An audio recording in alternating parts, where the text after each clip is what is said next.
Increasingly, it appears that in a rerun of late 2014, OPEC has lost control of the oil market. According to a Bloomberg op-ed, Crown Prince Mohammed Bin Salman, President Donald Trump, and Vladimir Putin are the three people that will steer the outcome of oil prices in the coming year, whether higher or lower.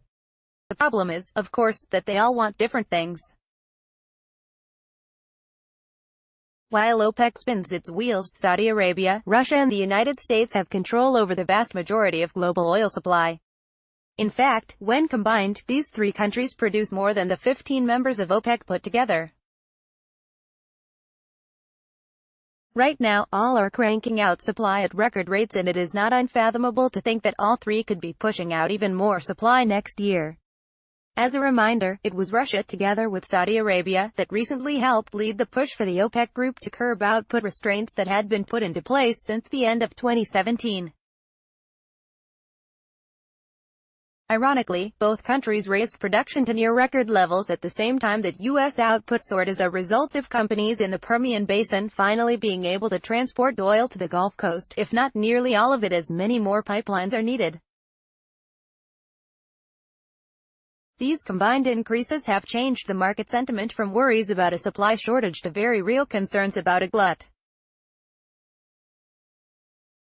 The sentiment changes happened over the course of the last 3 months, as oil prices have tumbled from almost $90 a barrel to now under $70 a barrel in short order.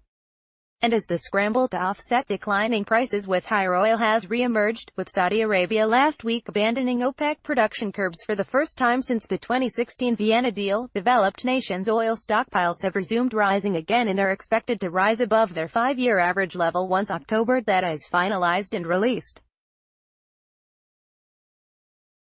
At the same time as prices have moved lower, Saudi Arabia stated it would cut exports by 500,000 barrels a day.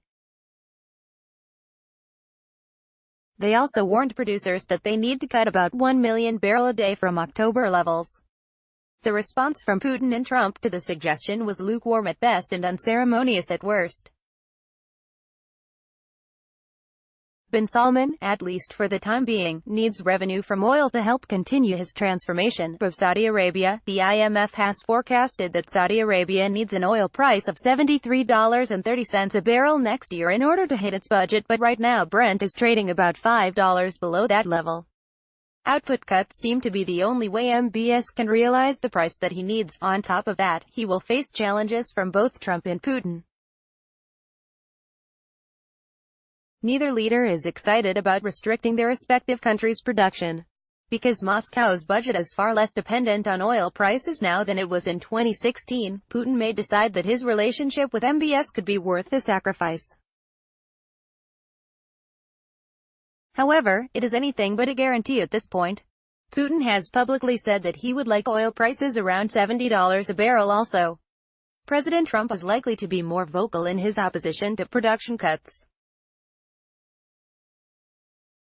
It'll come at a time when he and MBS are trying to hang on to what's left of their political relationship in the midst of considering sanctions on Saudi Arabia as a result of the war in Yemen and the murder of journalist Jamal Khashoggi. Meanwhile, U.S. consumers demand cheap gas.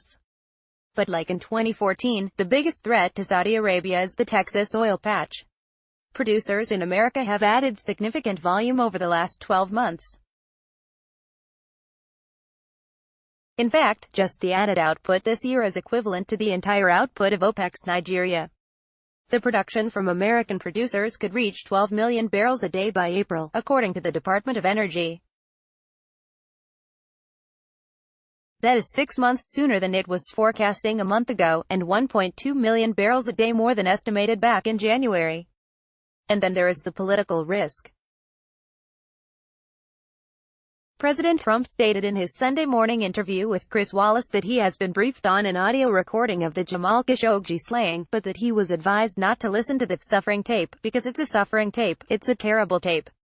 I've been fully briefed on it, there's no reason for me to hear it, adding, I know everything that went on in the tape without having to hear it. You saw we put on very heavy sanctions, massive sanctions on a large group of people from Saudi Arabia, Trump said, but at the same time, we do have an ally and I want to stick with an ally that in many ways has been very good. Trump added that it takes two to tango to resolve the conflict in Yemen between Iranian-backed insurgents and Saudi-backed forces, stating, "I want Saudi to stop, but I want Iran to stop also," and with Trump, arguably MBS' biggest ally in the West, under growing pressure to retaliate against the young Saudi king-in-waiting, the Crown Prince's executive decision-making may soon be severely curbed.